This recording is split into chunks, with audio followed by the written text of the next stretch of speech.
Selamat pagi dan shalom. Kembali lagi kita pada Renungan Harian Toraya edisi Kamis 13 Oktober 2022. Sebelum kita membaca dan merenungkan firman Tuhan, mari kita satu dalam doa. Ya Tuhan, terima kasih atas penyertaan-Mu sepanjang malam hingga pagi hari ini. Dan ya Tuhan, untuk landasan kehidupan kami pada pagi hari ini, kami akan membaca dan merenungkan firman-Mu. Engkau berkati, biarlah firman-Mu ini dapat menjadi pedoman dalam kehidupan kami sehari-hari. Ya Tuhan, inilah yang menjadi doa anak-Mu, sempurnakan dalam nama Yesus. Amin. Renungan kita pada pagi hari ini terdapat dalam kitab Kisah Para Rasul pasal 17 ayat 22 sampai 34. Yang berjudul Paulus di Athena. Pasal 22 ayat 22.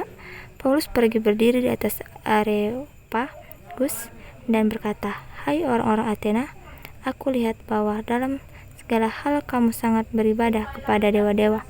Sebab ketika aku berjalan di kotamu dan melihat-lihat barang-barang pujaanmu, aku menjumpai juga sebuah mesbah dengan tulisan kepada Allah yang tidak dikenal. Apa yang kamu sembah tanpa mengenalnya, itulah yang kuberitakan kepada kamu. Allah yang telah menjadikan bumi dan segala isinya.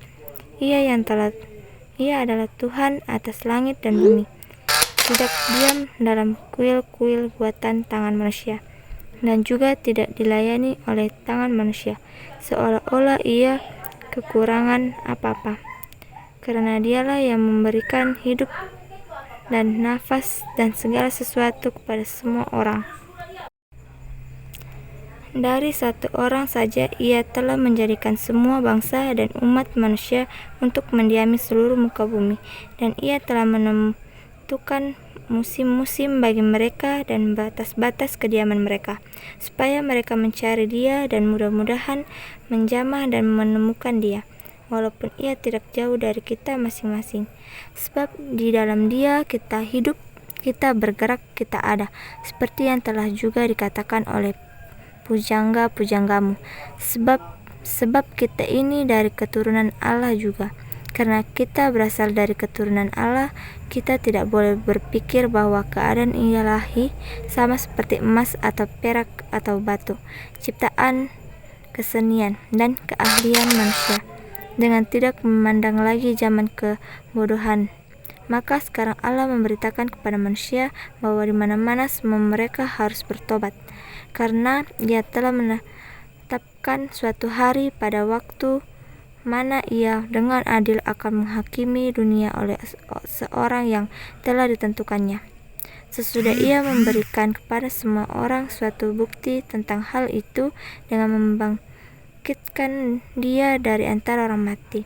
Ketika mereka mendengar tentang kebangkitan orang mati, maka ada yang mengejek, dan yang lain berkata, "Lain kali saja kami mendengar engkau berbicara tentang hal itu."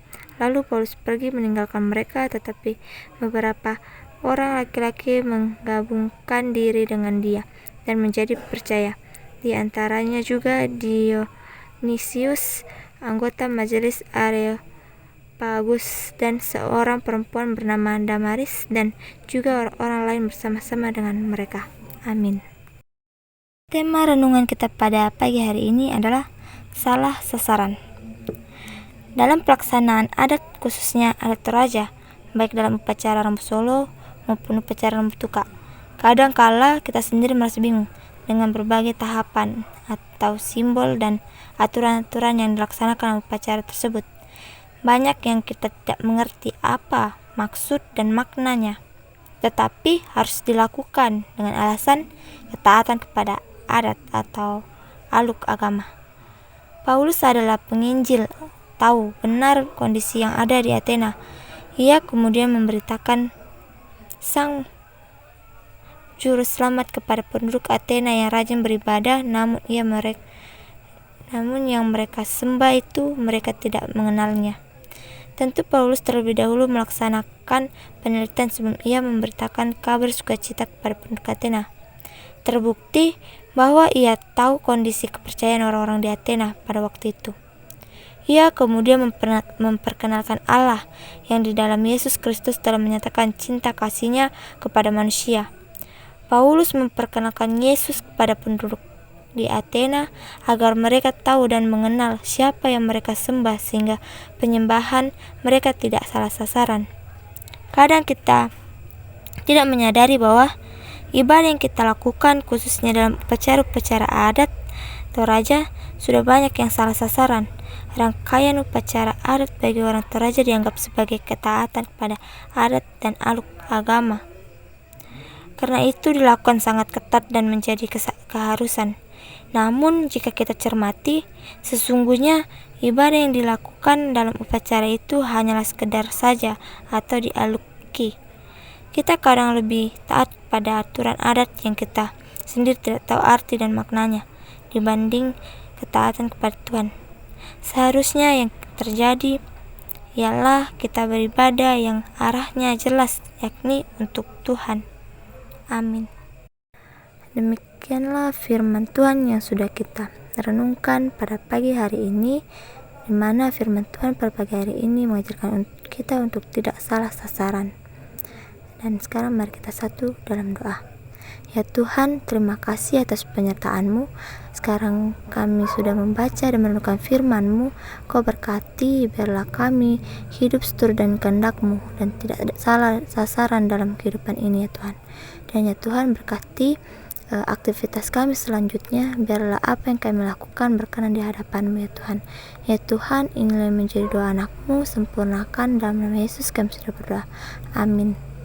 Demikianlah renungan harian Toraya kita pada pagi hari ini. Sampai bertemu pada renungan harian selanjutnya. Terima kasih.